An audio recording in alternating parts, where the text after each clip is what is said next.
Desliga o ruído, ligue-se aos factos. Este verão, o Observador tem para lhe oferecer 10 estadias em hotéis de luxo. 2 noites, 2 adultos. Aproveite a nossa promoção e assine o Observador com até 50% de desconto em observador.pt. Desliga o ruído, ligue-se ao essencial.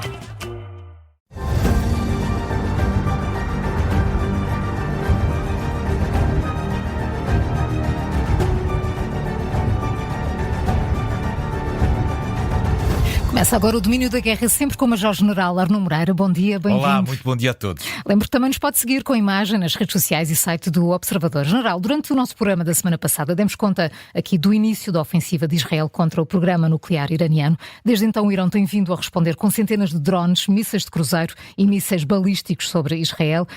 Passada uma semana, que balanço pode fazer desta verdadeira guerra entre dois Estados do Médio Oriente e que ameaça traz para o conflito a intervenção de outros atores internacionais? Pois é. Bom, nós estamos no 8º dia do conflito. O conflito começou basicamente quando ocorreu o nosso programa. Exatamente, estava a acontecer a semana passada. Bom, não houve uma escalada do ponto de vista dos meios utilizados. E a explicação é muito simples. O Irão pode ter imensos mísseis armazenados, mas o número das plataformas que pode utilizar para o seu lançamento é limitado. Esse é que é limitado. E o mesmo se passa com Israel. Israel pode ter imensos mísseis armazenados, mas o número de plataformas aéreas que dispõe é o mesmo que dispunha no início do conflito. E, portanto, nós estamos a assistir aqui a um conflito em que a escalada não é feita através do volume dos meios aéreos enviados para um lado e para o outro, para lá destes 1000 e tal quilómetros que separam os dois países, mas tem sido, sobretudo, feita a partir dos alvos. Isto é, a escalada tem sido feita ao nível dos alvos escolhidos e não a partir do volume dos meios empregues. Bom, porquê dos alvos? Porque era evidente que o início das operações de Israel sobre o Irão tinha uma sequência que era lógica do ponto de vista militar.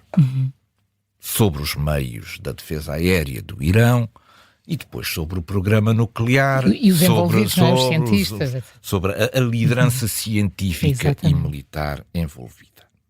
Entretanto, à medida que estes alvos vão sendo batidos e que a resposta do Irão, através dos mísseis balísticos, tem tido alguns impactos em Israel, Israel também sentiu a necessidade de impor castigos ao Irão por ele atingir um conjunto de alvos civis também em território de Israel. E, portanto, agora os alvos estão mais diversificados.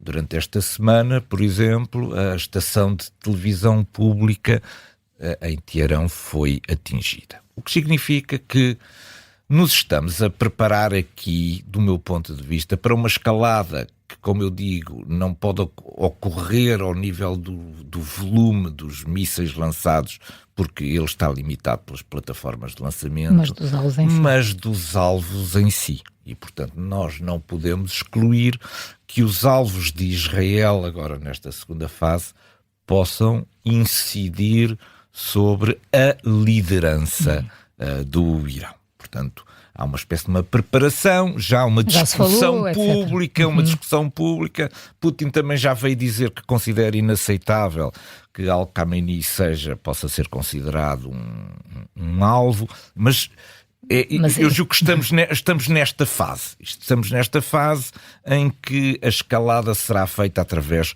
dos alvos escolhidos por cada uma das partes. Bom, o que é importante agora aqui ver do ponto de vista, digamos, técnico desta guerra? É que nós nos temos concentrado, pelo menos na discussão mediática, talvez excessivamente sobre o problema das centrifugadoras. Agora, o problema do programa nuclear iraniano tem a ver com as centrifugadoras. Natanz, um dos centros onde existem centrifugadoras, terá cerca de 17.000 em funcionamento. E que foi logo atingido no primeiro dia de ataques, não é? E Fordow, que é aquela instalação enterrada, digamos, nas montanhas, terá cerca de 2.000 centrifugadoras.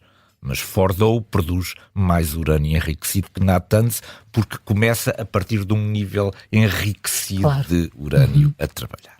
Bom, mas o processo, eu recomendo aos nossos ouvintes que tenham curiosidade. Nós aqui, quando foi o programa do nosso segundo aniversário, no dia 10 de janeiro, mostramos como é que se faz uma bomba nuclear. O general tivemos um programa especial sobre a nossa bomba nuclear. Portanto, pode ir rever como é que se faz uma bomba nuclear. Enfim, o que ficou desse programa é que a construção do processo de uma bomba nuclear não são as centrifugadoras. É um processo muito complexo que vai desde a extração do urânio, e o Irão tem minas de urânio, até um processamento muito complexo de todo o urânio, até ele estar em condições de ir para as centrifugadoras. Ora, quando nós temos um sistema a funcionar em cadeia, tanto é importante as centrifugadoras como é importante qualquer um dos passos intermédios para a produção. Porque as centrifugadoras, se não forem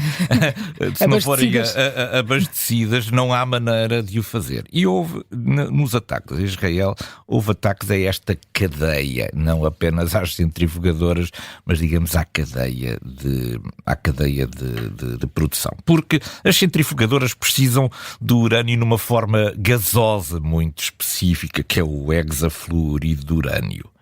E esse hexafluorido é feito em instalações de conversão de urânio. Pegam no óxido de urânio e transformam numa forma gasosa para alimentar as centrifugadoras. Ora, essas unidades já não existem.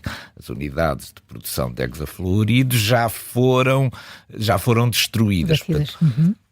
É tão importante isto porque andamos a focar excessivamente nas centrifugadoras, mas há todo um processo e todo um sistema que está a ser alvo dos ataques israelitas. Bom, segunda questão, agora do nível mais político. O que é que pensam os grandes atores internacionais? Como é que se posicionam sobre isto?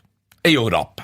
O que pensa a Europa é absolutamente irrelevante. A Europa não faz parte de nenhuma solução pensada para este conflito. E, portanto, a Europa pode pensar muita coisa, mas na verdade isto depois não tem uma tradução prática neste processo, nem no processo da guerra, nem no processo da paz. Talvez seja mais interessante o que pensa Putin, porque Putin tem aqui um dilema. Putin tem um dilema. O dilema de Putin é que existe uma certa amizade um bocadinho escondida entre Putin e Netanyahu. Portanto, eles são dois amigos, mas depois oficialmente Putin tem que vir em socorro do Irão, do seu amigo e fornecedor. Portanto, nós lembramos que este ano houve a assinatura de um tratado, digamos, de amizade estratégica entre o Irão e a Federação Russa. Porquê? Porque a Federação Russa precisava do Irão para alimentar a guerra na Ucrânia. Ora, agora que o Irão precisa da Federação Russa, a Federação Russa não está a corresponder exatamente da mesma maneira. Só corresponde naquilo que é ao nível do Conselho de Segurança das Nações Unidas através dos seus votos que possam de alguma maneira, do seu veto que possa de alguma maneira... E ao dizer aos Estados Unidos para não se meter nesta guerra e, também, portanto, não é? Está a fazer aqui um equilíbrio difícil, porque também não quer hostilizar os Estados Unidos, porque está em processo de negociação de restabelecimento das suas operações comerciais e, também. Por outro lado, não pode deixar cair o Irão, porque se deixar cair o Irão, então a Federação Russa fez um tratado de amizade estratégica com o Irão, vai deixar cair o Irão. Portanto, está aqui numa situação muito complicada. Putin acha que tem a solução.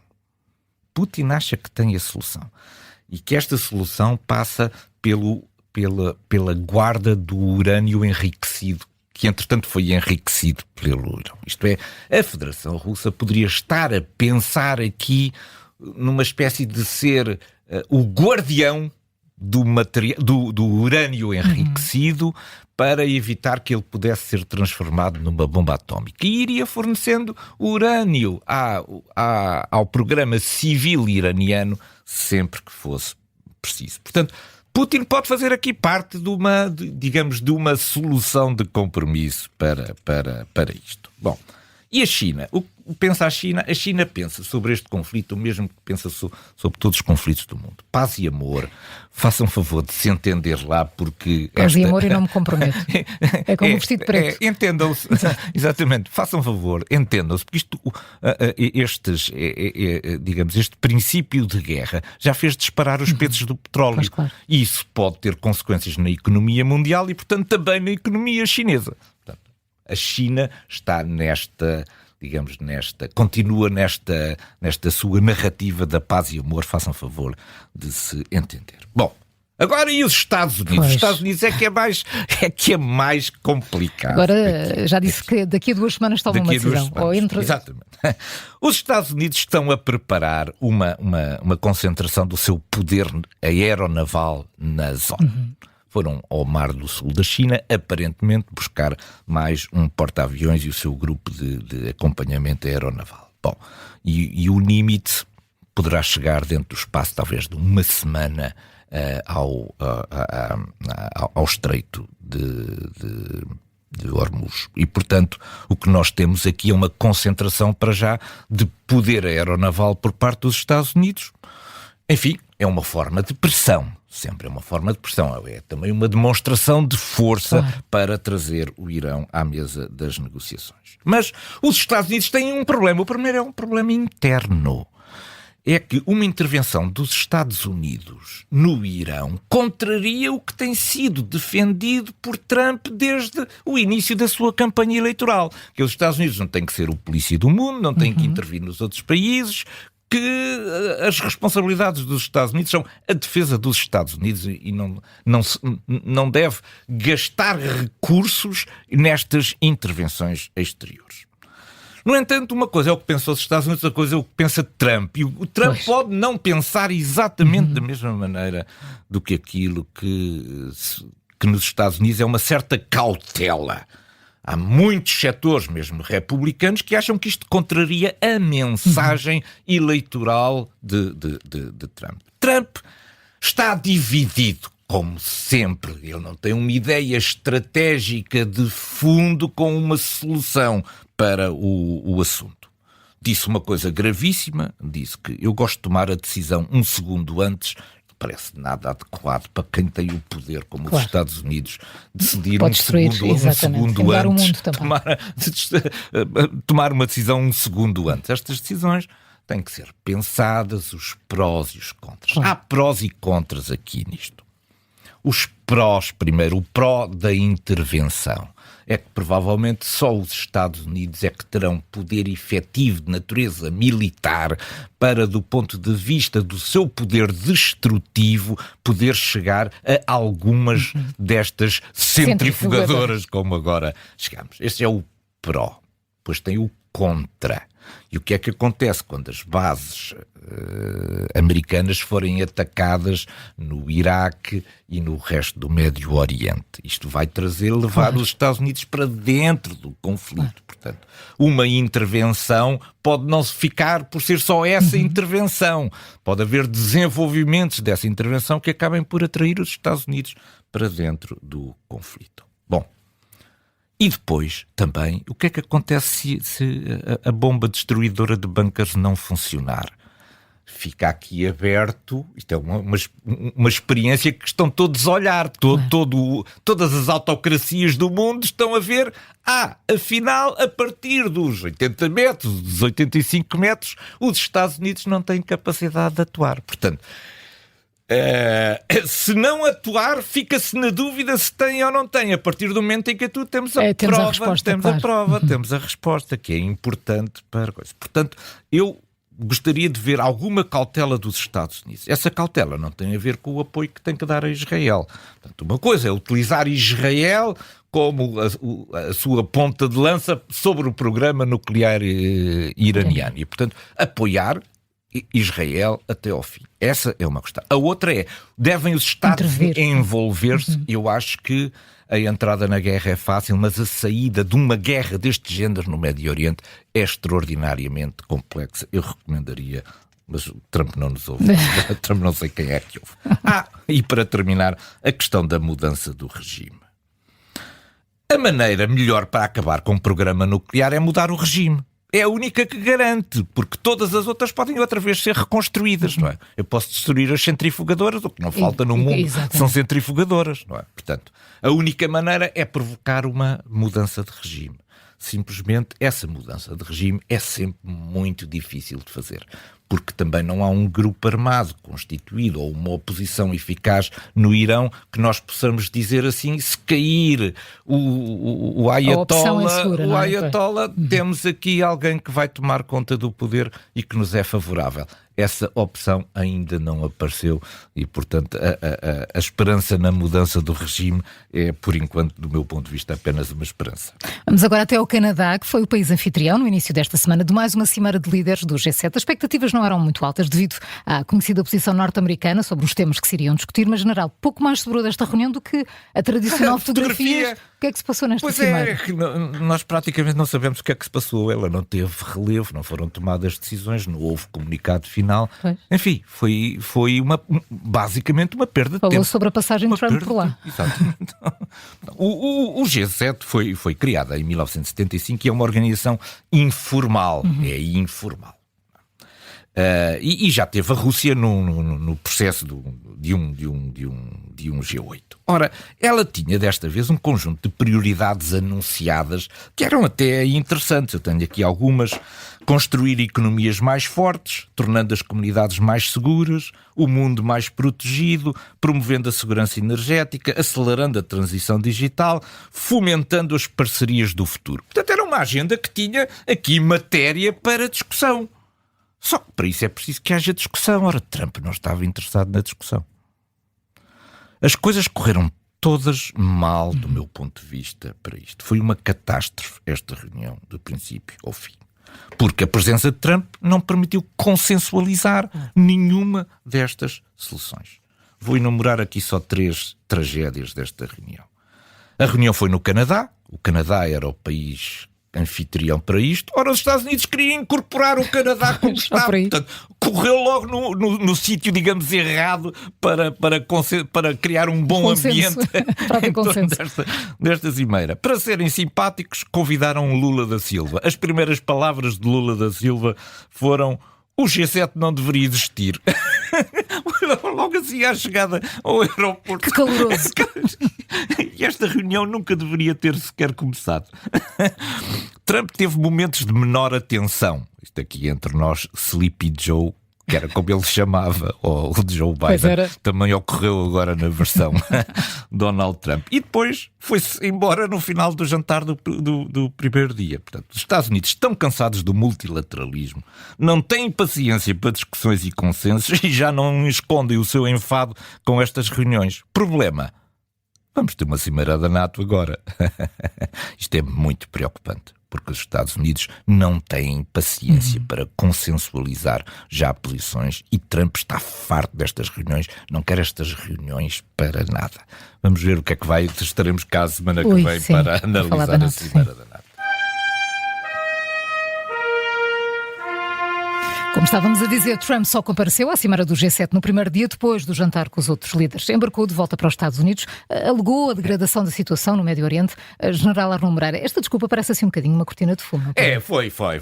Uma cortina de fumo que, do meu ponto de vista, não convenceu. Não convenceu. Primeiro, é desagradável. A reunião também eram só 2 dias, também não... Era só mais um esforço. Era só mais um esforçozinho, quer dizer, era só mais um esforçozinho.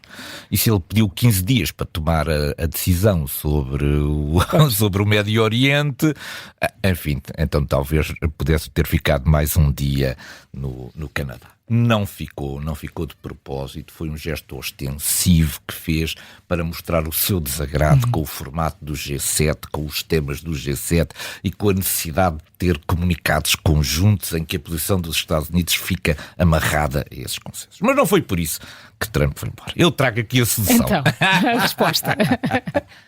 É que Zelensky ia aparecer no dia seguinte. Pois, eu pensei logo nisso.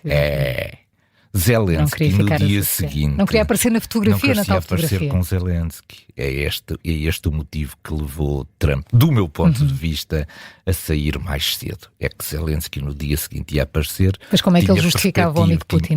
Tinha perspectivas de falar com Donald Trump, e Donald Trump inventou esta desculpa para se ir embora e dar mais um grande abraço ao seu amigo Vladimir Putin, a dizer, estás a ver, eu nem com Zelensky falo.